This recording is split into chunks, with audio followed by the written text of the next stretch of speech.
Hello students.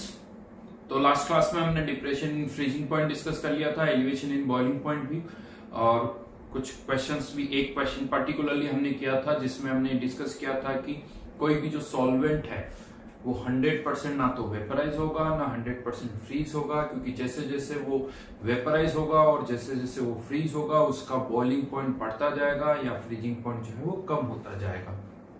Right कितनी ice बनेगी, इस तरह के क्वेश्चंस भी हमने किए थे। तो नेक्स्ट कोलिगेटिव प्रॉपर्टी पर आते हैं, which is osmotic pressure.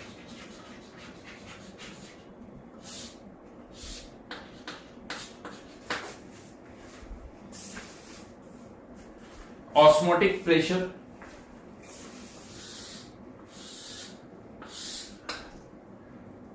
Let's say ये एक कंटेनर है जिसको हमने दो पार्ट में डिवाइड कर दिया bye semi permeable membrane. Semi permeable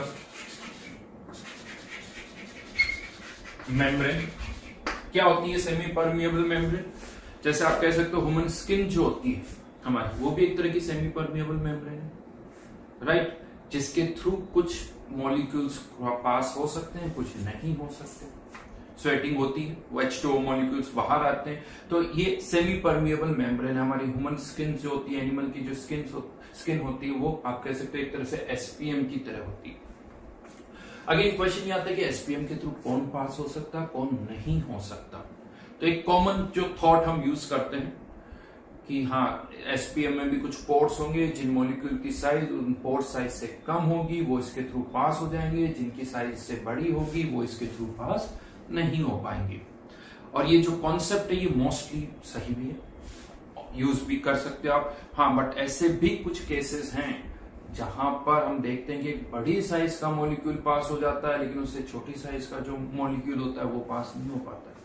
यानी स्टिल टिल डेट भी हमारे पास ये अभी भी सही तरह से हमें नहीं पता है कि कॉन्सेप्ट क्या है कि कौन सा मॉलिक्यूल एसपीएम के थ्रू पास होगा, कौन सा नहीं होगा। खैर, ये एडवांस लेवल की बातें मैंने कर ली, अदरवाइज सिंपल था। यहां पर हम सोचे तो इन केस ऑफ ऑस्मोसिस की मैं बात करूं तो जो भी सॉल्वेंट है आप ये कह सकते हो वो इसके थ्रू पास होगा। जो भी सॉल्वेंट है वो इसके थ्रू पास होगा, कोई भी सॉल्यूट इसके थ्रू पास नहीं होगा। अब उसकी साइज से कंपेयर नहीं करना आपको कि सर H2O पास हो रहा है तो H+ तो हो ही जाएगा, नहीं। सॉल्वेंट जो भी, अगर सॉल्वेंट वाटर है तो केवल वाटर पास होगा इन केस ऑफ ऑस्मोसिस, और कोई इसके थ्रू पास नहीं होगा। ठीक है ना, याद रखना। नाउ अब हमने क्या किया, ये एक एसपीएम है, ठीक है। इस तरफ हमने क्या किया, कोई भी सॉल्वेंट फिल कर दिया, लेट्स से वाटर फिल कर दिया, और यहां पर इसी सॉल्वेंट का कोई सॉल्यूशन जिसमें हमने क्या डाला, नॉन वोलेटाइल सॉल्यूट।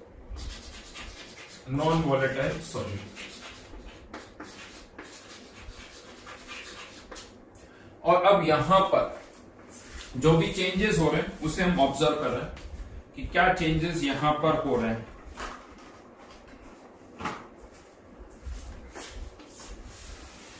ये एसपीएम है, इन दोनों के बीच में इनिशियली दोनों तरफ का level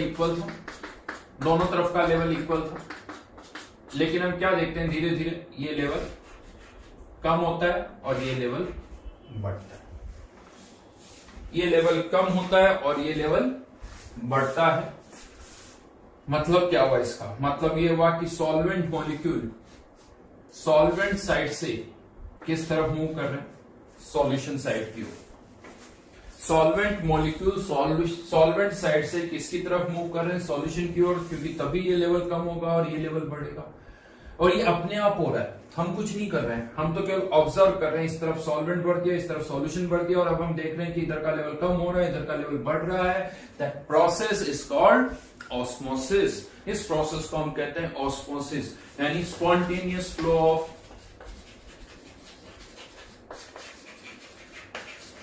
solvent molecules from solvent to solution side or from a solution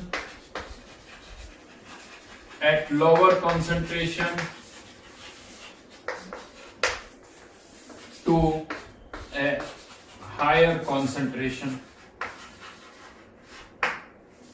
is called osmosis. Is called osmosis. यानी जरूरी नहीं कि एक तरफ सॉल्वेंट हो दूसरी तरफ सॉल्यूशन हो। एक और ऑप्शन यहां आ सकता है कि दोनों तरफ कोई सॉल्यूशन, दोनों ही तरफ कोई सॉल्यूशन है जिनके बीच में क्या एसपीएम लगी हुई है।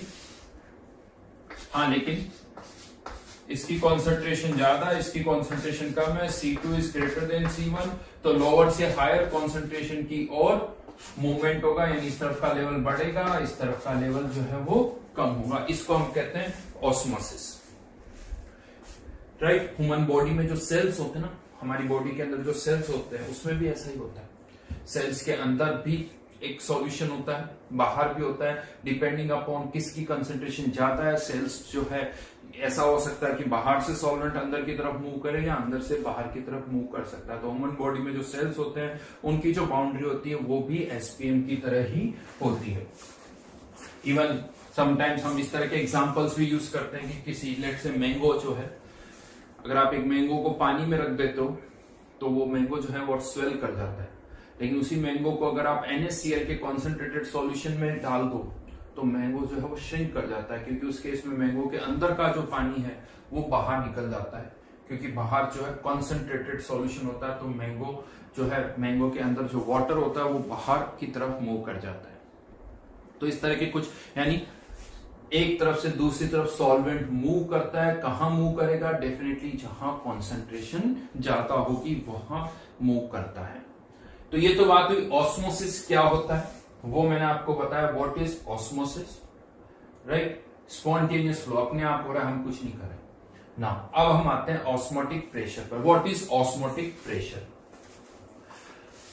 अब हमने क्या किया, दोनों तरफ का लेवल इक्वल रख के इधर सॉल्वेंट फिल कर दिया और इधर कोई सॉल्यूशन भर दिया। अब हम क्या देख रहे हैं कि यहां से लेवल कम हो रहा है, यहां से लेवल ऊपर हो रहा है। तो हमने यहां पर एक छोटा सा पिस्टन लगा दिया, एक छोटा सा पिस्टन लगा दिया, और इस पिस्टन पर हमने इतना प्रेशर लगाया मिनिमम, जिससे ये लेवल मूव ना हो।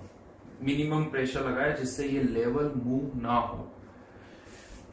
अगर ये लेवल मूव नहीं हो रहा है, इसका मतलब क्या हुआ? अब सॉल्वेंट मॉलिक्यूल इधर नहीं आ रहे।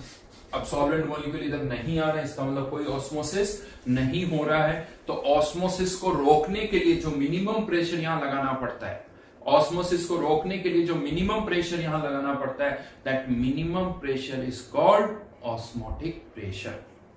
लिख लेते हैं डेफिनेशन ऑस्मोटिक प्रेशर की। minimum pressure required to stop the flow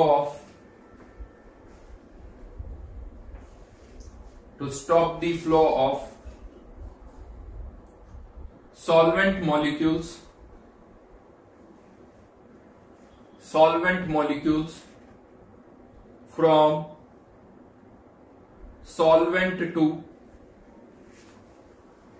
from solvent to solution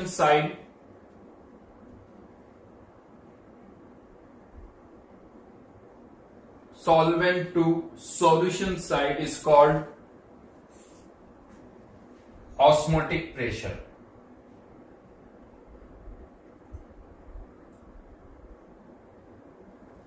और इसे पाई से रिप्रेजेंट किया जाता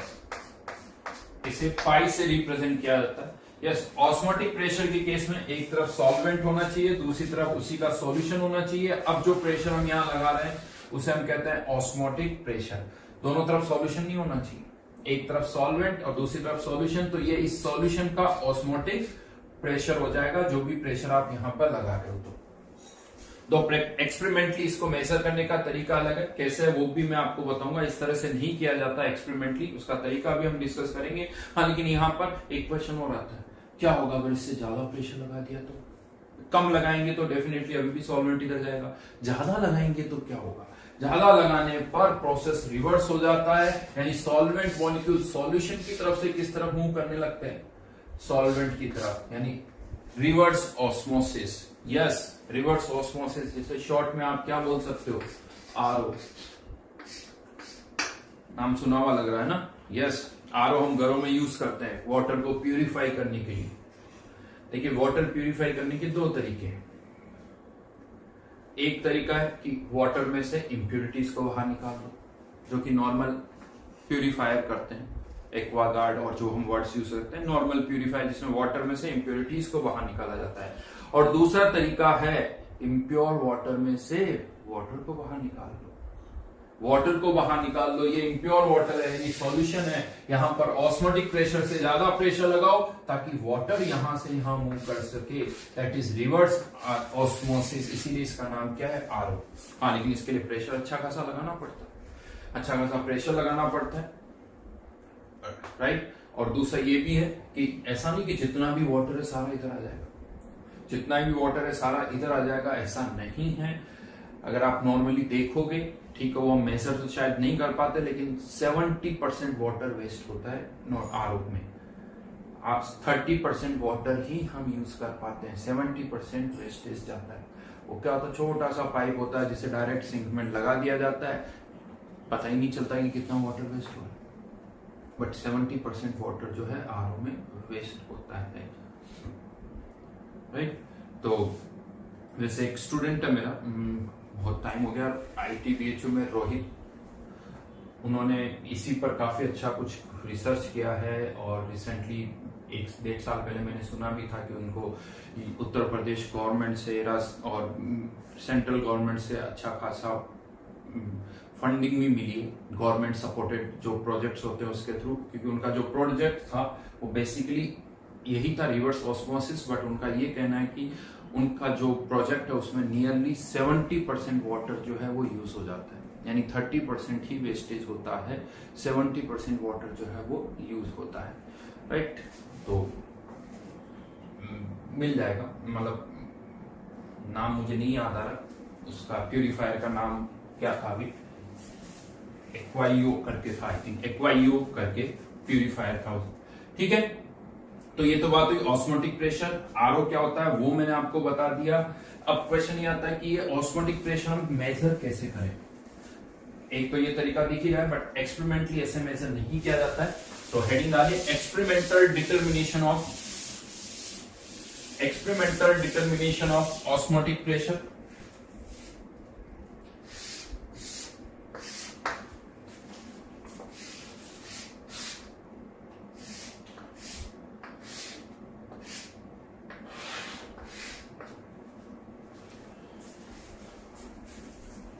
ये एक फ्लास्क कह सकते हो जिसकी बाउंड्री जो है वो एसपीएम की बनी हुई है।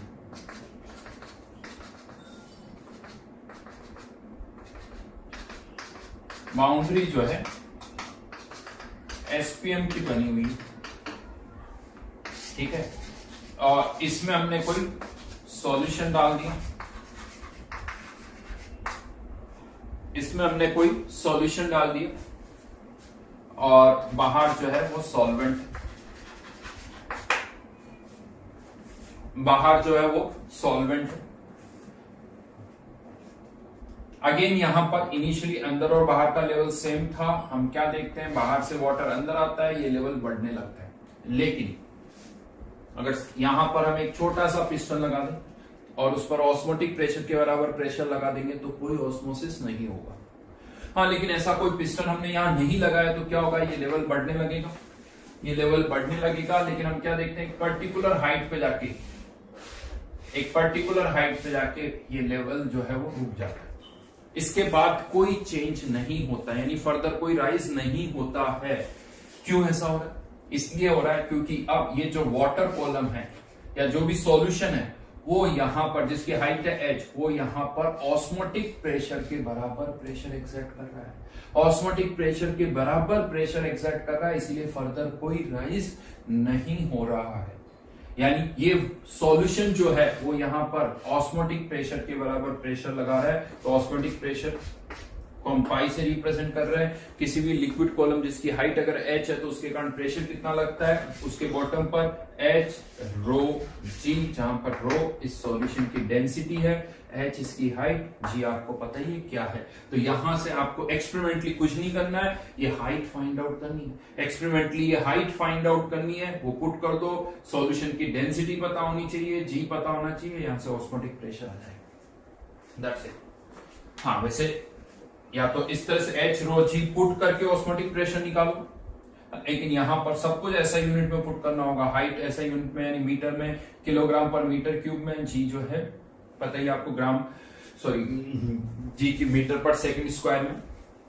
आप इसको पुट कर सकते हो जिससे ये किस में आ जाएगा, पास्कल में आ जाएगा। लेकिन इसमें कैलकुलेशन जाता है। इसका दूसरा अच्छा तरीका क्या है, इस हाइट को आप मर्करी की हाइट में कन्वर्ट करो।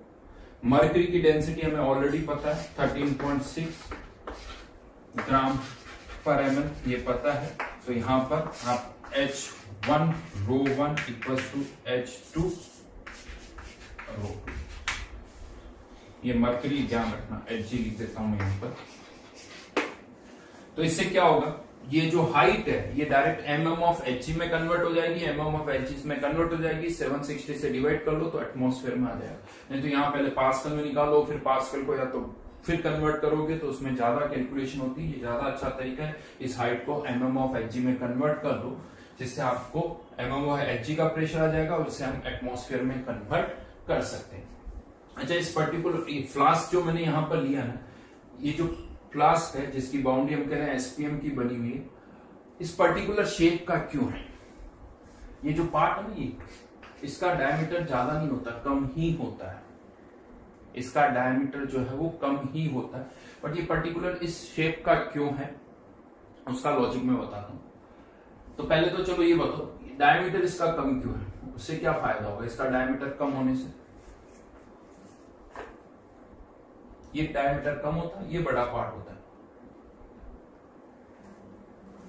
उसका फायदा ये होता है कि जैसे ही थोड़ा सा वाटर अंदर आएगा, सॉल्वेंट अंदर आएगा, हाइट में अच्छा खासा चेंज हो जाएगा, हाइट अच्छी खासी चेंज हो जाएगी, राइज ज्यादा होगा, तो इस सॉल्यूशन की जो कॉन्सेंट्रेशन है उसमें बहुत कम चेंज होगा। बिकॉज अगर सॉल्वेंट बाहर से अंदर आ रहा तो ये जो सॉल्यूशन आपने इनिशियली लिया था उसकी तो कॉन्सेंट्रेशन ही बदल जाएगी। आपको जो सॉल्यूशन आपके पास था, आपको उसका ऑस्मोटिक प्रेशर फाइंड आउट करना, अगर सॉल्वेंट यहां पर आ गया अच्छा खासा तो ये तो सॉल्यूशन ही बदल जाएगा। यानी जब हाइट ये जो राइज है जब रुकेगा तब जो प्रेशर होगा वो उस सॉल्यूशन का ऑस्मोटिक प्रेशर होगा, जो उस सॉल्यूशन उस मोमेंट पर प्रेजेंट है। तो हम चाहते हैं कि सॉल्यूशन अंदर का जो सॉल्यूशन है उसकी कॉन्सेंट्रेशन चेंज ना हो, तो उसके लिए क्या जरूरी है कि बहुत कम सॉल्वेंट बाहर से अंदर आए। इसीलिए इसका डायमीटर कम है ताकि जल्दी से राइज हो जाए। लेकिन अगर आप इसमें एक छोटा था सर, फिर पूरा ही ऐसे एक ट्यूब यूज कर लो, ये नीचे वाला पार्ट ब्रॉड क्यों किया, पूरी एक सिंगल सी ट्यूब ऐसे भी तो हो सकती थी।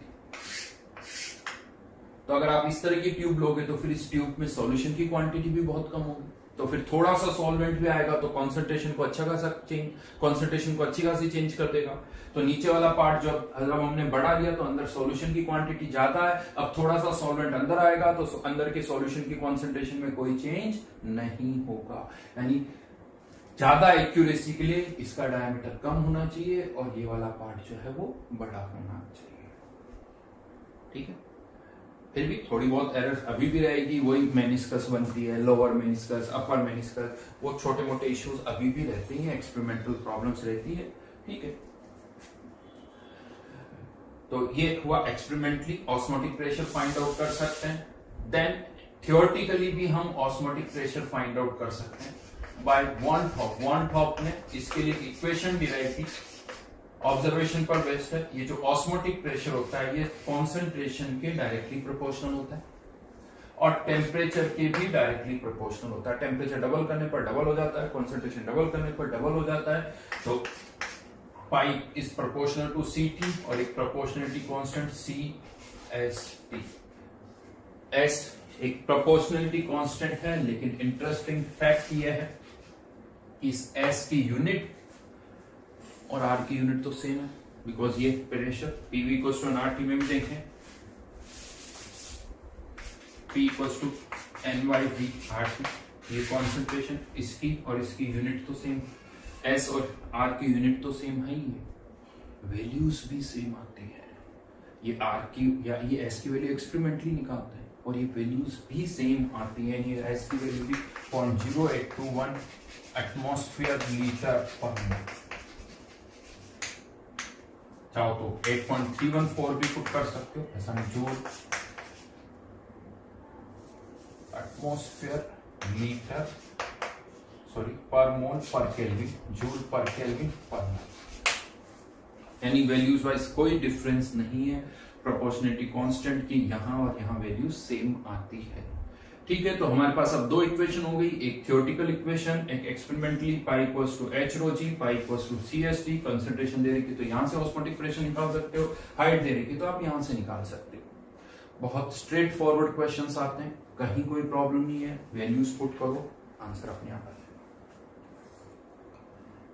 कोई इफ्स एंड बट्स नहीं है, कोई कंफ्यूजन नहीं है, एक ही फॉर्मूला है, इजीली कर सकते हो। राइट, तो ये थी फोर्थ कॉलिगेटिव प्रॉपर्टी, ऑस्मोसिस। तो प्रोसेस है ऑस्मोटिक प्रेशर कॉलिगेटिव प्रॉपर्टी, जो कि किस पर डिपेंड करती है, कॉन्सेंट्रेशन पर डिपेंड करती है।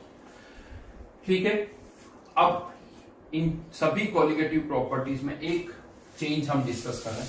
यस, चारों कॉलिगेटिव प्रॉपर्टीज हम डिस्कस कर चुके हैं। अच्छा, यहाँ पर एक दो वर्ड्स में और बता दूं जो कहीं कहीं यूज हो जाते हैं, वैसे कॉमन से वर्ड है।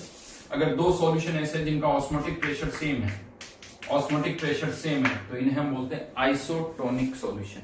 आइसोटोनिक, जिसका, और अगर डिफरेंट है तो जिसका ऑस्मोटिक प्रेशर ज्यादा उसको हाइपरटोनिक, और जिसका ऑस्मोटिक प्रेशर कम है उसको हाइपोटोनिक। तो ये वर्ड्स यूज होते हैं, हाइपोटोनिक, हाइपरटोनिक और आइसोटोनिक। कॉमन वर्ड्स है, इजीली आप फाइंड आउट कर सकते हो, या नहीं भी पता हो तब भी हम इनका मतलब निकाल सकते हैं कि इनका क्या मतलब होना चाहिए। नेक्स्ट स्टडी डालिए, अब नॉर्मल कॉलिगेटिव प्रॉपर्टी।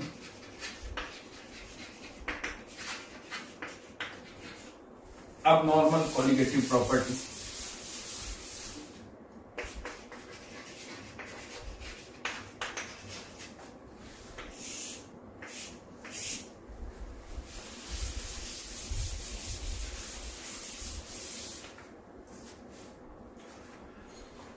क्या मतलब हुआ अब नॉर्मल, एक एग्जांपल से समझते हैं। लेट्स से पानी कोई 1000 ग्राम वाटर, जिसमें हमने 1 मोल NaCl डाल दिया, 1 मोल NaCl, और इसका Kb दे रखा 2 केल्विन किलोग्राम पर मोल। ठीक है, तो इसका डेल्टा टीवी कितना आ जाएगा, Kb इंटू एम, और m की वैल्यू 1 मोल, तो 2 इंटू 1, यानी एलिवेशन इन बॉइलिंग पॉइंट कितना आ जाएगा 2।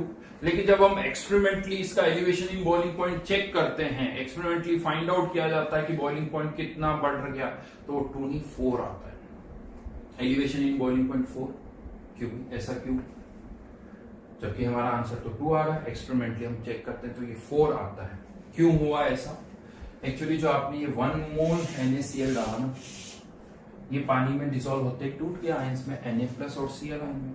और ये जो कॉलिगेटिव प्रॉपर्टीज होती है, मैंने आपको बताया था, ये तो सब्सटेंस पे डिपेंड नहीं करती, उनके नंबर ऑफ मोल्स पे डिपेंड करती है। तो अब Na+ अलग है, Cl आयन अलग है, सॉल्यूशन में 1 मोल Na+ आयन है, सॉल्यूशन में 1 मोल Cl आयन है, तो सॉल्यूशन में सॉल्यूट के मोल्स 1 नहीं 2 मोल्स है। सॉल्यूशन में सॉल्यूट के 2 मोल्स है, तो जो मोलरिटी यहाँ 1 पुट कर रहे हैं वो 1 नहीं वो 2 होगी। यानी अगर कोई भी सब्सटेंस जो आप पानी में डाल रहे हो या किसी और सॉल्वेंट में डाल रहे हो, और मिक्सअप करने के बाद वो कुछ डिसोसिएट हो रहा है, एसोसिएट भी हो सकता है, ऐसा नहीं है, बट अगर डिसोसिएट हो रहा है तो हमें डिसोसिएट होने के बाद के मोल्स कंसिडर करने होंगे। हमने कितने मोल्स डाले उससे मतलब नहीं है, सॉल्यूशन में एक्चुअल में जितनी भी स्पीसीज हैं उन सबके कितने मोल्स हैं उससे हमें मोलरिटी निकालनी होगी। जैसे यहां पर हमने 1 मोल डाले हैं, बट एक्चुअल में सॉल्यूशन में तो 1 मोल Na+ और 1 मोल Cl आयन अलग अलग है, यानी 2 मोल्स होंगे। तो यहां पर जो हम सॉल्व करेंगे वो delta TB equals to Kb into 2 से करेंगे, जो कि कितना आ जाएगा 4 आ जाएगा। इसे हम बोलते हैं अब नॉर्मल कॉलिगेटिव प्रॉपर्टी। अब नॉर्मल वर्ड यानी ये आंसर हमारा अब नॉर्मल नहीं है, अब ये आंसर हमारा परफेक्टली नॉर्मल आंसर है। बट अब नॉर्मल वर्ड इसलिए लगाया जाता है कि इससे ये समझ में आता है कि हाँ, जो सब्सटेंस हम मिक्स कर रहे हैं वो या तो डिसोसिएट हो रहा है या एसोसिएट हो रहा है। जरूरी नहीं कि आप अपनॉर्मल वर्ड यूज करो, मत करो, ये भी कोलिगेटिव प्रॉपर्टी है, एलिवेशन इन बॉइलिंग पॉइंट है ये भी, बट एक एडजेक्टिव ऐड कर दिया गया जिससे समझ में आता है कि हाँ जो सॉल्यूट हम डाल रहे हैं वो कुछ डिसोसिएट हो रहा होगा या एसोसिएट हो रहा होगा। अदरवाइज अब इस आंसर में कोई अबनॉर्मेलिटी नहीं है, ये परफेक्ट आंसर है, एक्सपेरिमेंटली भी हम यही आंसर ऑब्जर्व करते हैं। तो अब आप कह सकते हो इसका मतलब तो जब भी हम कोई सॉल्यूट डालेंगे हमें देखना होगा कि वो आयनाइज हो रहा है या नहीं हो रहा है, यस आपको चेक करना होगा। इसीलिए आपने नोटिस किया होगा अभी तक जितने भी क्वेश्चंस हम कर रहे थे, आप शीट में आपने किए भी होंगे, तो उसमें नोटिस करोगे जो सॉल्यूट है ना, या तो ग्लूकोज या यूरिया, सुक्रोज, ऐसे क्वेश्चंस थे। क्यों? क्योंकि ये डिसोसिएट नहीं होते हैं। और अब जितने भी क्वेश्चंस आप आगे करोगे वो मोस्टली NaCl, KCl इस तरह के होंगे जो कि आयोनाइज होते हैं। तो वहां पर हमें पता होना चाहिए कि वो कितना आयोनाइज हो रहा है। जैसे NaCl का केस तो आसान था, पता 100% आयोनाइज हो जाता, तो ठीक है 1 मोल से 2 मोल, मान लो 1 सेकंड के लिए मैं कह दूंगी NaCl 100% नहीं 50% आयोनाइज होगा। अब यानी 1 मोल में से कितना आयोनाइज होगा, हमने 1 मोल डाला, कितना आयोनाइज होगा 0.5 मोल, तो 0.5 मोल Na+ और 0.5 मोल Cl आयन बनेगा। अगर ये 50% आयोनाइज हो रहा है तो फिर डेल्टा Tb क्या होगा, इस केस की बात करें Kb तो 2, तो 0.5 मोल Na+ आयन, 0.5 मोल Cl आयन, तो क्या 1 मोल नहीं, जो बचा हुआ अनआयोनाइज्ड NaCl है वो भी तो कोलिगेटिव प्रॉपर्टी शो करेगा और उसके भी मोल्स के अकॉर्डिंग वही रहेगा। तो यहां पर टोटल जो मोल्स होंगे अनआयोनाइज्ड 0.5, Na+ 0.5, Cl 0.5, यानी 3। जैसे एसिटिक एसिड की मैं बात करूं तो अगर आपको एसिटिक एसिड के कारण कोलिगेटिव प्रॉपर्टी निकालनी है तो अनआयोनाइज्ड एसिटिक एसिड के मोल्स भी कंसीडर करने होंगे, H+ के भी करने होंगे और एसिटेट आयन के भी करने होंगे। इन तीनों के मोल्स का सम कंसीडर करना होगा, यानी अल्फा पता होना चाहिए कि वो 10% आयोनाइज हो रहा है, 20% हो रहा है, 40% हो रहा है, वो हमें पता होना चाहिए और वो हम निकाल सकते हैं। अगर हमें के भी पता है तो हम अल्फा निकाल सकते हैं, यानी कितना % आयोनाइज हो रहा है, उसके बाद आप इसी तरह से सॉल्व कर सकते हैं। ऑब्वियसली अल्फा या तो क्वेश्चन में गिवन होगा या कोई ना कोई डेटा गिवन होगा जिससे हम अल्फा फाइंड आउट कर सकें। जैसे एसिड या बेस के केस में Ka या Kb आपको गिवन होगा, तो इसका मतलब कह सकते हो कि ठीक है सर फिर तो हम कर ही सकते हैं, कोई प्रॉब्लम ही नहीं। क्यों? क्योंकि अल्फा निकालना हमें आता है। यस अल्फा हम निकाल सकते हैं, बस ये होगा कि अल्फा निकालना होगा। पहली स्टेप अल्फा निकाल Kb से अल्फा निकाला, अल्फा आ गया, इनके एक्चुअल नंबर ऑफ मोल्स निकाल दीजिए, अनआयोनाइज्ड कितना है, आयोनाइज्ड कितना है, सबके मोल्स निकालिए, उनको ऐड कर दीजिए, उससे एक्चुअल मोलैलिटी आ जाएगी और उससे फिर डेल्टा Tb निकाल सकते हैं। यही करना है। लेकिन इसमें क्या होता है, समटाइम्स हम एरर कर देते हैं। क्या होता है, जैसे ये NaCl वाला पार्ट भी था ना, तो 50% आयोनाइज हुआ तो हमने आयंस को तो कंसिडर कर लिया, Na+ और Cl आयन को, जल्दबाजी में अनआयोनाइज्ड को भूल जाते हैं। तो इस तरह की मिस्टेक्स हो सकती है। तो यहां पर अब हम क्या कर रहे हैं, एक तरीका मैं यहां पर बता रहा हूं, ऑब्वियसली सिलेबस का ही है, बट वो थोड़ा सिस्टमेटिक है जिसमें एरर होने के चांसेस जो है वो कम हो जाते हैं, उसमें एरर के चांसेस कम होते हैं। क्या है वो तरीका, वो अब मैं आपको बता रहा हूं यहां पर। तो ये जो तरीका, इसमें एक टर्म हम डिफाइन करते हैं जिसे कहा जाता है want Hoff factor. Want Hoff factor क्या है, ये वांट ऑफ फैक्टर तो सीधा सीधा कह सकते actual moles divided by moles.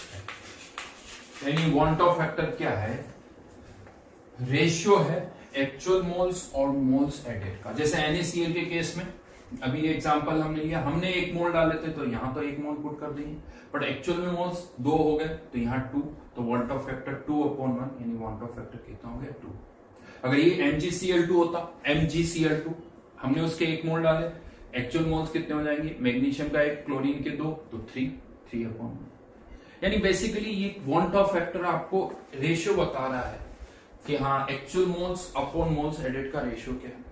अब इसको आप उल्टा सोचो, अगर आपको वांट ऑफ फैक्टर पता है तो ये वांट ऑफ फैक्टर क्या बता रहा है कि किस फैक्टर से नंबर ऑफ मोल्स इंक्रीज हो रहे हैं, किस फैक्टर से नंबर ऑफ मोल्स, जो मोल्स आप डाल रहे हो वो किस फैक्टर से इंक्रीज हो रहे हैं, वांट ऑफ फैक्टर से इंक्रीज हो रहे हैं। यानी एक्चुअल जो मोल्स होंगे वो मोल्स के लिए आपको क्या करना पड़ेगा, जो मोल्स आपने डाले हैं उसको किससे मल्टीप्लाई कर दो, वांट ऑफ फैक्टर से मल्टीप्लाई कर दो। जो मोल्स आपने डाले हैं उसको वांट ऑफ फैक्टर से मल्टीप्लाई कर दो तो एक्चुअल मोल्स आ जाएंगे और एक्चुअल मोल्स से फिर आगे प्रोसीड कर सकते हैं। राइट। तो अगर क्वेश्चन में हमें क्वांट ऑफ फैक्टर गिवन है तो अब हमें कुछ नहीं करना, क्वांट ऑफ फैक्टर से जो भी मोल्स हम ऐड कर रहे हैं उसको मल्टीप्लाई कर देंगे, उससे हमें एक्चुअल नंबर ऑफ मोल्स, उस एक्चुअल मोल से हम एक्चुअल मोलिलिटी निकाल लेंगे और फिर आगे प्रोसीड करेंगे। समझ में आई मेरी बात? तो अभी तक जैसे मोलिलिटी निकालने के लिए हम क्या करते हैं, moles of solute divide by mass of solvent into 1000। ये मोल्स जो हमने डाले थे, अब क्या करेंगे, जो मोल्स हमने डाले उसको किससे मल्टीप्लाई कर देंगे, क्वांट ऑफ फैक्टर से। तो अब ये एक्चुअल मोलिलिटी आ गई, फिर delta TB equals to KB into, ठीक, ये एक चेंज हो गया हल्का सा, क्वांट ऑफ फैक्टर यहाँ। हाँ, लेकिन एक थॉट और भी आता है कि कोई जरूर थोड़ी हम यहां पर मल्टीप्लाई करें, मत करो। आप पहले जैसे मोलिलिटी निकाल रहे थे वैसे ही निकाल लो, जैसे मोलिलिटी पहले निकाल रहे थे वैसे ही निकाल लो, और मोलिलिटी निकालने के बाद आप यहां जब उसे पुट करो तो किससे मल्टीप्लाई कर दो, क्वांट ऑफ फैक्टर से। वही बात, यस, सही सोच रहे हो, जो भी सोच रहे हो, मुझे पता आप लोग क्या सोच रहे हो। आप में से किसी के माइंड में चल रहा होगा सर फिर यहाँ पे भी क्यों मल्टीप्लाई कर। एक काम करते हैं, जैसे डेल्टा टीबी पहले निकाल रहे थे वैसे ही निकाल लेते हैं, जैसे पहले कर रहे थे वैसे ही कर लेते हैं, और जब डेल्टा टीबी फाइनली आ जाएगा तो उसे क्वांट ऑफ फैक्टर से मल्टीप्लाई कर देंगे। ये बात भी सही है, तब भी कर सकते हो। यानी आप इसको भी मल्टीप्लाई कर सकते हो यहाँ पर, या एम निकालने के बाद मल्टीप्लाई कर सकते हो, या डेल्टा टीबी निकालने के बाद कर सकते हो, किसी भी जगह पर आप मल्टीप्लाई कर सकते हो। हाँ, बट ये ध्यान रखना किसी एक जगह करना, ऐसा नहीं कि सर ने बोला था कहीं पर भी कर दो, तो सर हमने तो कंफ्यूजन था यहाँ पे भी कर दिया, यहाँ पे भी कर दिया, फाइनल आंसर निकालते हुए कर दिया।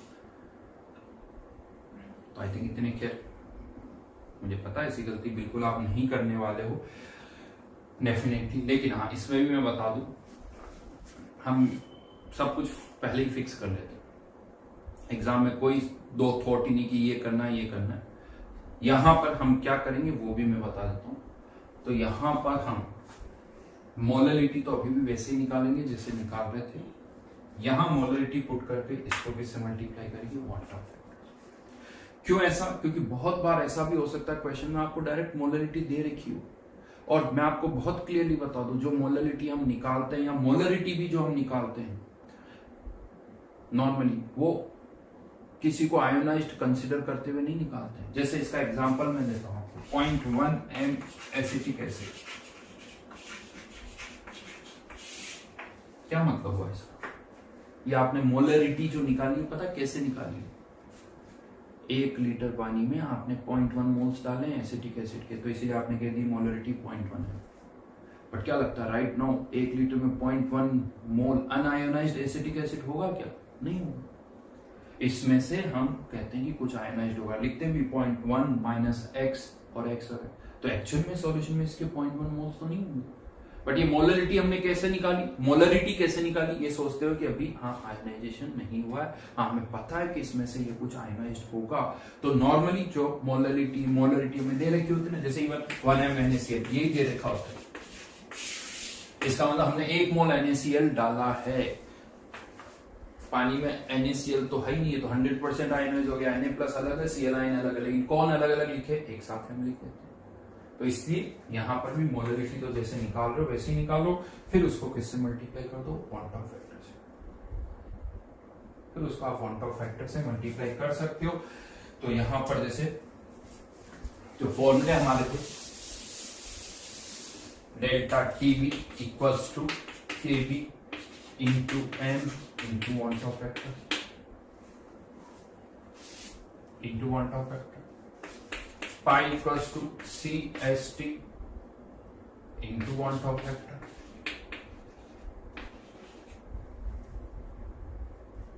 हाँ लेकिन ध्यान रखना यहाँ एक जगह गड़बड़ थी, P not minus PS upon P not.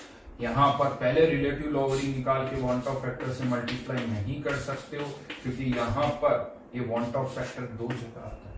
अगर डाइल्यूट सॉल्यूशन है बहुत तब तो ठीक है, क्योंकि वहां पर आप इसको नेग्लेक्ट कर सकते हो, अदरवाइज तो ये 2 जगह आएगा। तो बी केयरफुल, यहाँ और यहाँ दोनों जगह ये आपको करना हो। हाँ लेकिन अब क्वेश्चन आता है कि सर क्या ये 1 ऑफ फैक्टर डायरेक्ट क्वेश्चन में क्यों होगा, नहीं, ये भी हमें फाइंड आउट करना होगा। कैसे निकालेंगे 1 ऑफ फैक्टर, चलिए वो बता देता हूँ। तो अब क्या हो रहा है, कोई भी सब्सटेंस आप पानी में डाल लो तो उसके मोल्स क्यों चेंज हो रहे हैं, क्योंकि या तो वो आयनाइज हो रहा है, डिसोसिएट हो रहा है, या एसोसिएट भी हो सकता है। तो उसके एक मोल से कुछ एक से ज्यादा या कम मोल्स बन रहे होंगे। प्रोडक्ट मैं नहीं कहता हूं एक ही होगा, 2 3 कितने भी प्रोडक्ट हो सकते हैं, हमें तो मोल से मतलब है। तो ए कन्वर्टिंग इनटू एन, मान लेते हैं आपने इसके ए मोल्स डाले, इसमें से अल्फा कन्वर्ट हो गया ए एन अल्फा, तो बॉन्ड ऑफ फैक्टर कितना होगा, हमने तो एक मोल डाला तो डिनोमिनेटर में actual moles added A, actual में मोल्स इन दोनों का sum A common 1 minus alpha plus N alpha, ये कितना आया 1 plus N minus 1 plus N minus 1 alpha, ये क्या आ गया बॉन्ड ऑफ फैक्टर। ठीक है, तो यहां पर अब आप चाहो तो ज्यादा अच्छा है, यहां पर क्या लिख दो 1 प्लस एन माइनस 1 अल्फा, यहां पर भी क्या लिख दो 1 प्लस एन माइनस 1 अल्फा। इससे क्या फायदा मिला, इससे ये फायदा मिला कि सारे वेरिएबल्स एक ही जगह पे, अब कुछ करना ही नहीं, सब कुछ एक ही फॉर्मूला है, इसमें से कोई एक अननोन होगा, बाकी सब नोन होंगे, पुट करो सॉल्व। हाँ, यहाँ पर अगर पुट करना तो यहाँ और यहाँ दोनों जगह करना होगा, या तो फिर अलग से वॉन्ट ऑफ निकाल लो फिर यहाँ पुट करो। तो अगेन हम वॉन्ट ऑफ फैक्टर निकाल सकते हैं, उसके लिए हमें क्या पता होना चाहिए, अल्फा पता होना चाहिए। ये जनरल एक्सप्रेशन आ गया, इसमें मैं बता दूं, हो सकता है आपको लगे नहीं सर एक से ज्यादा प्रोडक्ट हो, कोई प्रॉब्लम, एन क्या हो जाएगा यहाँ N1 प्लस N2, और अगर कोई ऐसा reaction N2A converting into N1 भी, तो इस N2 को उधर शिफ्ट कर दो, N2 को उधर शिफ्ट कर दो, तो फिर यहां पर हमारा N क्या हो जाएगा N1 अपॉन N2। अगर एसोसिएशन हो रहा है तो मोल्स जो है वो कम हो रहे होंगे, मोल्स कम हो रहे होंगे तो वॉन्ट ऑफ फैक्टर 1 से कम होगा, और डिसोसिएशन हो रहा है तो वॉन्ट ऑफ फैक्टर 1 से ज्यादा होगा। तो डिसोसिएशन नहीं, डिसोसिएशन हो रहा है तो वॉन्ट ऑफ फैक्टर 1 से ज्यादा, एसोसिएशन हो रहा है तो वॉन्ट ऑफ फैक्टर 1 से कम। तो ये वैल्यूज निकाल सकते हैं यहां पर, तो ये आपको यहां पुट करनी। अगेन क्या हुआ, अगर हम इस एक्सप्रेशन को देखें, समझ गए होंगे बेहतर, यहां पर दो चैप्टर कनेक्ट हो गए। कौन से दो चैप्टर, लिक्विड सॉल्यूशन और आयनिक। लिक्विड सॉल्यूशन और आयनिक क्वेश्चन, लिक्विड सॉल्यूशन से स्टार्ट होगा तो आयनिक पर एंड होगा, आयनिक से स्टार्ट होगा तो लिक्विड सॉल्यूशन पर एंड होगा। अगेन यहां पर भी इस तरह के बहुत सारे क्वेश्चंस बनते हैं कि इस एसिड का के बी निकालो, एलिवेशन इन बॉइलिंग पॉइंट दे रखा है, के बी निकालो, अल्फा निकाल लो, अल्फा से के बी आ जाएगा। और इनफैक्ट ये तरीका भी बहुत यूज होता है, जैसे मैंने बताया था ना, इलेक्ट्रोकेमिस्ट्री के थ्रू भी हम बहुत सारे एसिड या बेस के के बी और इवन केएसपी फाइंड आउट करते हैं, उसी तरह से ये भी एक तरीका है। इनफैक्ट मैं आपको बताऊं, कॉलिगेटिव प्रॉपर्टीज जो है ना, इसका एक बहुत बड़ा एडवांटेज, यूज जो है, एप्लीकेशन वो ये है कि इसके थ्रू हम कुछ थियोरेटिकल पैरामीटर्स निकाल सकते हैं, क्योंकि इन कॉलिगेटिव प्रॉपर्टीज को एक्सपेरिमेंटली मेजर करना आसान होता है, ऑस्मोटिक प्रेशर को मेजर करना आसान होता है, एलिवेशन इन बॉइलिंग पॉइंट को भी मेजर करना आसान होता है। तो इनको आप पहले एक्सपेरिमेंटली मेजर करो, उसको यहां पुट करो, इससे अल्फा निकाल लो, अल्फा से के भी निकाल सकते हैं। स्टैंडर्ड क्वेश्चन कुछ नहीं है, दो पार्ट को कनेक्ट कर रहे हैं। आयनिक में अभी तक आप बहुत सारे क्वेश्चन करते आए हो कि के इतना अल्फा निकालो, यहां पर क्या होगा डेल्टा टी भी निकालो, या डेल्टा टी भी इतना है के निकालो, डेल्टा टी से अल्फा यानी कुछ ऐसा स्पेशल क्वेश्चन नहीं है जो मैं आपको बताऊंगी तो कोई यूनिक क्वेश्चन नहीं, बस दो क्वेश्चंस को लिंक करना है आपको, दैट्स इट, और कुछ भी नहीं करना।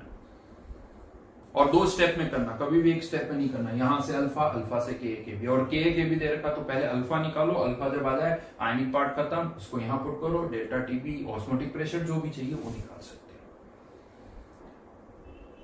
राइट।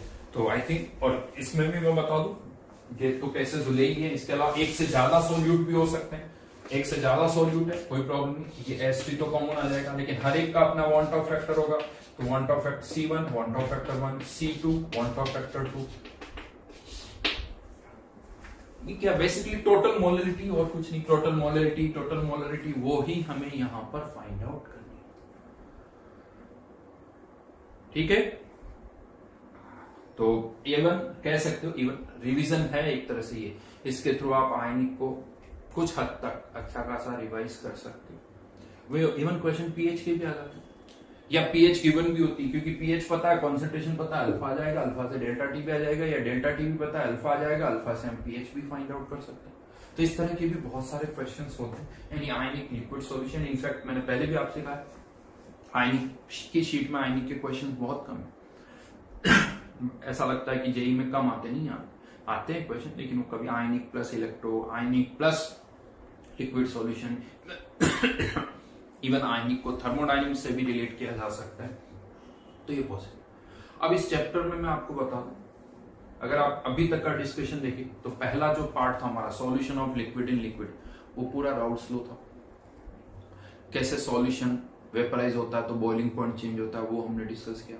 फॉर्मूला अगर आप देखोगे तो राउट्स लॉ का ही है, बाकी तो थ्योरी मैंने बताई थी, डिस्टिलेशन क्या होता है वो मैंने बताया था। सेकंड पार्ट अगर हम देखें solution of solid in liquid यानी कॉलिगेटिव प्रॉपर्टीज, इसके भी फॉर्मूले फिक्स्ड है। रिलेटिव लॉवरिंग में कुछ नया नहीं था, डेल्टा टीबी का अपना फॉर्मूला, डेल्टा टीएफ का फॉर्मूला, ऑस्मोटिक प्रेशर का फॉर्मूला। इजीली क्वेश्चंस हो जाते हैं। कंफ्यूजन क्यों नहीं होता? देखो आयनिक में कंफ्यूजन क्यों होता है? पीएच निकालने के इतने सारे क्वेश्चन ये क्यों होता है? फाइंड आउट पीएच, बट कहीं अप्रोक्सीमेशन कुछ और, कहीं कुछ और। थर्मोडायनेमिक्स में कंफ्यूजन क्यों होता है? रिवर्सिबल, इरिवर्सिबल, आइडियल, रियल, कभी आइसोकोरिक, कभी आइसोबारिक, कभी आइसोथर्मल, फॉर्मूले चेंज हो रहे हैं वर्ड। यहाँ ऐसा कुछ नहीं। डेल्टा टी भी पूछा तो एक ही फॉर्मूला है, हमारे कुछ नहीं सुनना, फॉर्मूला लगाओ आंसर आ जाएगा। Delta TF depression in freezing point क्यों होता है, कैसे होता है नहीं पता, बट डेल्टा टीएफ का आंसर तो आ ही जाएगा भाई। मेनली यहां पर अब जो थोड़ी बहुत प्रॉब्लम होती है मैं आपको बता दूं, वो उनको होती है जिनको कन्वर्जन में प्रॉब्लम है। किसके कन्वर्जन में? क्योंकि अगर आप ये सारे फॉर्मूले देखोगे तो ऑस्मोटिक प्रेशर के फॉर्मूले में टर्म यूज हो रही है कांस्टेंट मोलरिटी, राउट्स लॉ में mole fraction, elevation in boiling point, depression in freezing point में मोलरिटी। क्वेश्चन इस तरह से आते हैं कि एलिवेशन इन बॉइलिंग पॉइंट इतना, ऑस्मोटिक प्रेशर निकालो। अब एलिवेशन इन बॉइलिंग पॉइंट इतना तो सीधा मोलरिटी आएगी, मोलरिटी से अगर आपको ऑस्मोटिक प्रेशर निकालना है तो पहले इस मोलरिटी को मोलरिटी में कन्वर्ट करना होगा आपको, या कुछ और डेटा यानी रिलेटिव लॉवरिंग या ऑस्मोटिक रिलेटिव लॉवरिंग या वेपर प्रेशर निकालना तो मोल फ्रैक्शन निकालना होगा। तो इनका कन्वर्जन आना चाहिए कि मोल फ्रैक्शन से मोलरिटी कैसे आएगी, मोल फ्रैक्शन से मोलरिटी कैसे निकाल सकते हैं, ये इंटर कन्वर्जन हमें पता होना चाहिए। दो, ये इंटर कन्वर्जन कॉन्सेंट्रेशन टर्म्स में आप लोगों ने पहले भी बहुत किए हुए हैं, मैंने भी आपको बहुत सारे, इनफैक्ट पूरा चैप्टर ही कॉन्सेंट्रेशन टर्म जो हम पढ़ते हैं वो यही है, तो उसका एक अच्छा खासा एप्लीकेशन। दो, जेई में डायरेक्ट क्वेश्चन भी आते हैं कॉन्सेंट्रेशन पर, ये कॉन्सेंट्रेशन है, मोलरिटी इतनी, मोलरिटी बताओ, डायरेक्ट क्वेश्चंस भी आते हैं, और इस चैप्टर में इसका यूज भी अच्छा खासा। तो यहाँ प्रॉब्लम होती है, स्टूडेंट्स जो ना मोलरिटी कन्वर्ट नहीं कर पाते, या कन्वर्जन करते करते कहीं मिस्टेक कर देते हैं। तो जस्ट एक आइडिया वापस से मैं दे रहा हूं, बिकॉज ऑलरेडी ये आप पढ़ भी चुके होंगे डिटेल में, तो मैं फिर से कॉन्सेंट्रेशन टर्म की बात बता देता हूँ। कॉन्सेंट्रेशन टर्म्स में हम देखें तो कौन कौन सी टर्म यूज होती है? Percentage W/W, percentage W/W। इसका एक एग्जाम्पल लिख देता हूँ, 20% W/W। मैं हमेशा ही कहता हूँ कि इन कॉन्सेंट्रेशन टर्म्स को रीड करो। रीड करने का मतलब इसे ऐसे मत बोलो 20% W/W, सर रीड कर लिया। इसको बोलना ऐसा होता है 100 ग्राम सॉल्यूशन कंटेन्स 20 ग्राम सोल्यूट, जो भी सोल्यूट, यानी 80 ग्राम यहाँ पर क्या हो गया सॉल्वेंट। तो यहाँ पर आपको सोल्यूट का मास भी पता है, सॉल्यूशन का मास भी पता है, और सॉल्वेंट का मास भी पता है, तीनों का मास पता है। Percentage W/W। सेकेंड होता है percentage W/V, 20% W/V। 100 ml solution contains 20 ग्राम सॉल्यूट।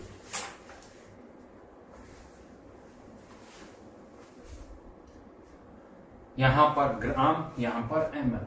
हाँ, लेकिन अब यहां पर हम सॉल्वेंट कितना है वो नहीं बता सकते, मास नहीं बता सकते सॉल्वेंट का, या कुछ भी नहीं बता सकते, केवल इतना पता सॉल्यूट 20 ग्राम है। अगर सॉल्वेंट का मास बताना है तो हमें सॉल्यूशन की डेंसिटी पता होनी चाहिए, और ऐसा नहीं पानी है तो 1 ही होगी, नहीं, सॉल्यूशन की डेंसिटी पता होनी चाहिए कि सॉल्यूशन की डेंसिटी कितनी है, उससे सॉल्यूशन का मास आएगा, उसमें सॉल्यूट का मास माइनस करेंगे सॉल्यूशन के मास में से सॉल्यूट का मास माइनस करोगे तो सॉल्वेंट का मास आ जाएगा। Then third percentage V by V, 20% V by V। Generally ये गैसेस मिक्सचर के लिए यूज होती।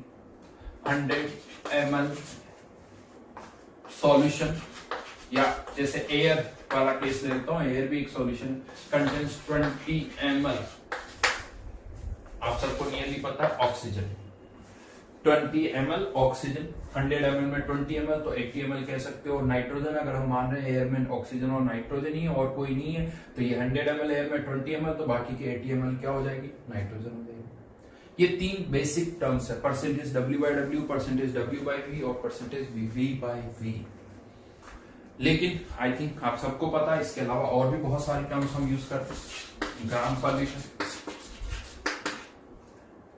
20 ग्राम पर लीटर का मतलब 1 लीटर 1000 ml, 1 लीटर या 1000 ml सॉल्यूशन कंटेन्स 20 ग्राम सॉल्यूट, जो भी सॉल्यूट। बेसिकली इसमें और इसमें क्या डिफरेंस है, ये पर 100 ml क्वांटिटी बता रहा है, ये पर 1000 ml बता रहा है। आप इसको इसमें या इसको इसमें कन्वर्ट इजीली कर सकते हो। कैसे करोगे, 1000 ml में 20 ग्राम तो यूनिट लगा दो, 100 ml में 2 ग्राम, यानी परसेंटेज W by V कितना हो जाएगा, परसेंटेज W by V कितना हो जाएगा, 2 हो जाएगा, 2 हो जाएगा।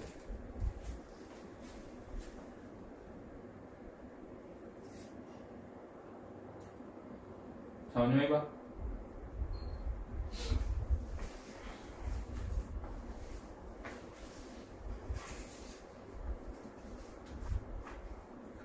हंड्रेड ml में 2 ग्राम तो ये, देन यानी इसी तरह से और भी टर्म्स निकाल सकते हो। जैसे किलो लीटर कभी कभी कोई यूज कर लेता है, ग्राम पर किलो लीटर, किलो लीटर मतलब कोई 1000 लीटर, यानी ग्राम पर किलो लीटर आपको क्या बता रहा है कि पर 1000 लीटर, पर 1000 लीटर कितने ग्राम है।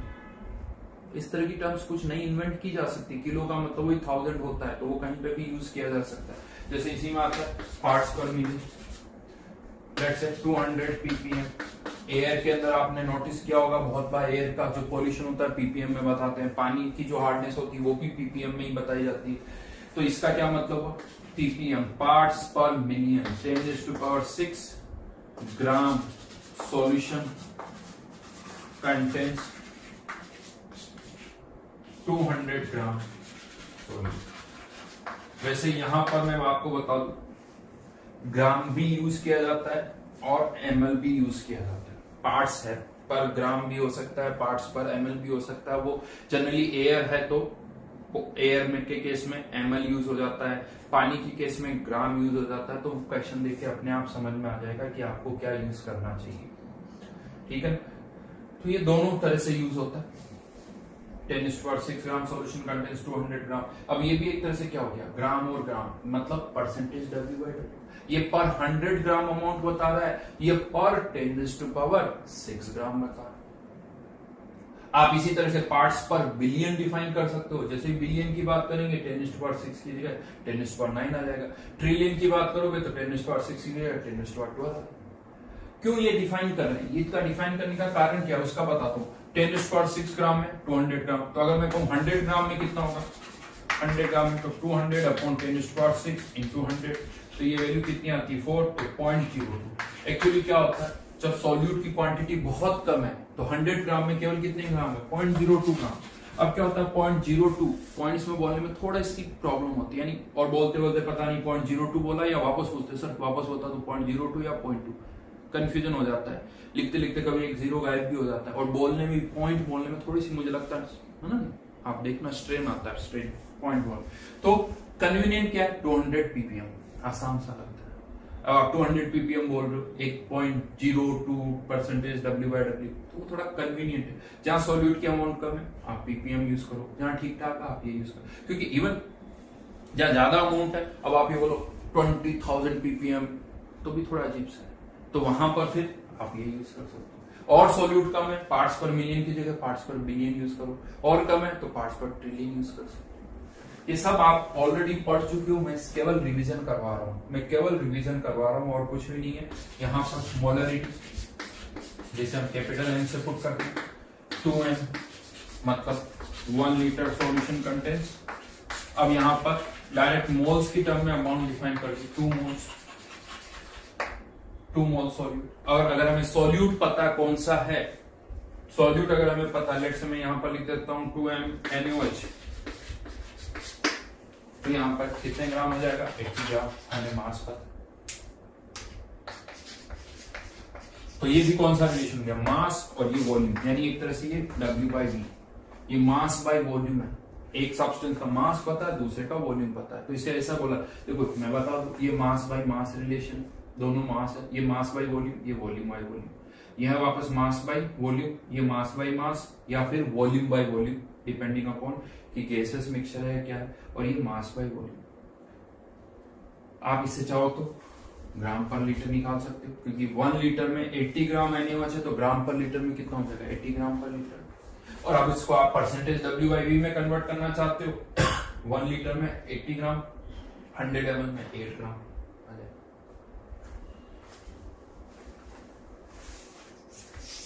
मोलरिटी 2m NaOH, ये एक अलग टर्म है, क्योंकि यहां पर 1000 ग्राम सॉल्यूशन नहीं, 1000 ग्राम सॉल्वेंट कंटेंट्स, ये हटा रहा हूं मैं यहां पर।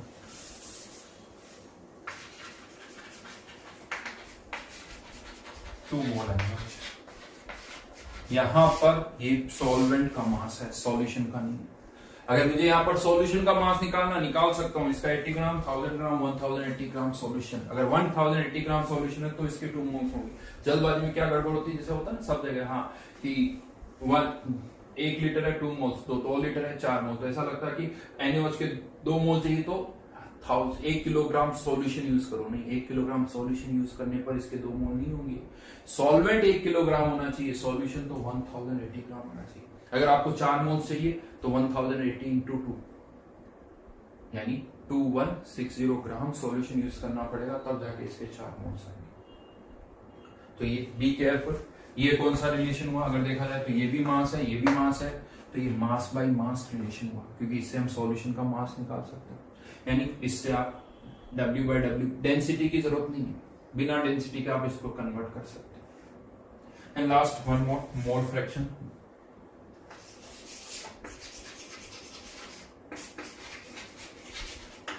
.2 फ्रैक्शन वर्ड से ही समझ में आ रहा है। 0.2 let's say I2 aqueous solution, यानी 1 मोल सॉल्यूशन कंटेंट,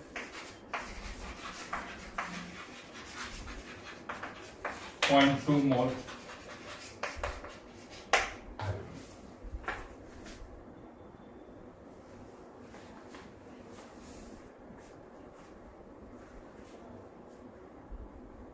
मोल सॉल्यूशन कंटेंट 0.2 मोल्स आयोडीन। तो बाकी के मोल्स किसके होंगे, एक्वस सॉल्यूशन है, 0.8 मोल्स किसके होंगे, वाटर के। मोल्स पता है यानी मास पता, तो ये भी मास बाय मास रिलेशन हुआ। किसी भी मास बाय मास को अगर आप किसी और मास बाय मास में कन्वर्ट करोगे तो डेंसिटी की जरूरत नहीं पड़ती है, लेकिन मास बाय मास को मास बाय वॉल्यूम में कन्वर्ट करोगे डेंसिटी की जरूरत पड़ेगी। यानी मोलरिटी को मोलरिटी में कन्वर्ट तभी कर पाओगे जब डेंसिटी पता होगी, या इसको इसमें तभी कन्वर्ट कर पाओगे जब डेंसिटी पता होगी। लेकिन मोल फ्रैक्शन से मोलरिटी या मोलरिटी से मोल फ्रैक्शन बिना डेंसिटी के भी निकाल सकते हो, क्योंकि ये भी मास बाय मास है, ये भी मास बाय मास है। इसमें से मास बाय मास कौन से होंगे, 1 2 3 4, बाकी की जो 3 है 1 2, इन तीनों को इंटर कन्वर्ट करना है, डेंसिटी की जरूरत नहीं है। इनको आपस में इंटर कन्वर्ट करना है, डेंसिटी की जरूरत नहीं है। लेकिन आपको इनको इसमें कन्वर्ट करना है तो डेंसिटी की जरूरत पड़ेगी, बिना डेंसिटी के नहीं होगा। बहुत सारे क्वेश्चंस किए हुए, कंसंट्रेशन टर्म पूरा इसी पर बेस्ड है। 1-2 क्वेश्चन कर लेते हैं इसी पर based.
Density of solution, molarity निकालनी है, मोलरिटी दे रखी है।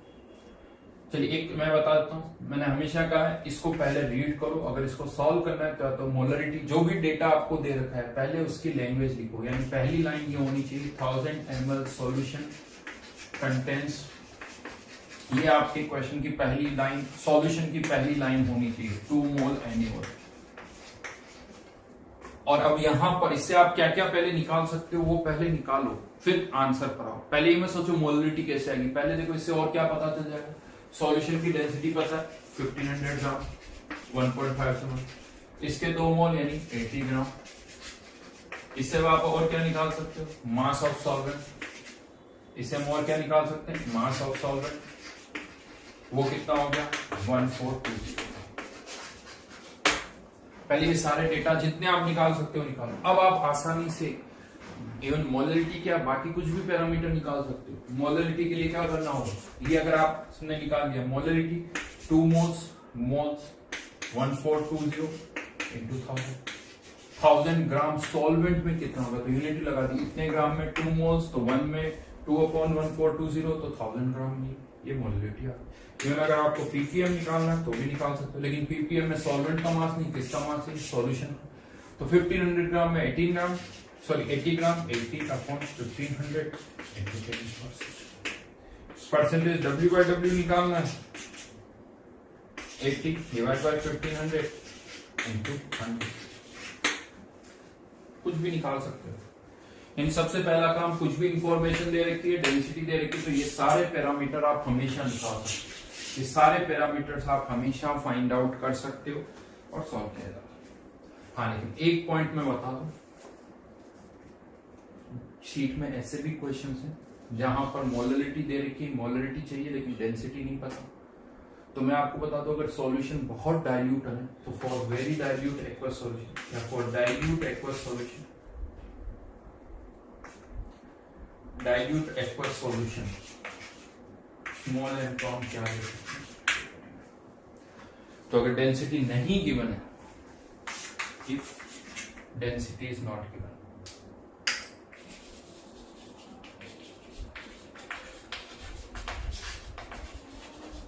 ठीक है, तो आप इसके अकॉर्डिंग फाइंड आउट कर सकते हो स्मॉल एम को कैपिटल एम के बराबर, ठीक है। तो आज के लिए यहीं तक करते हैं।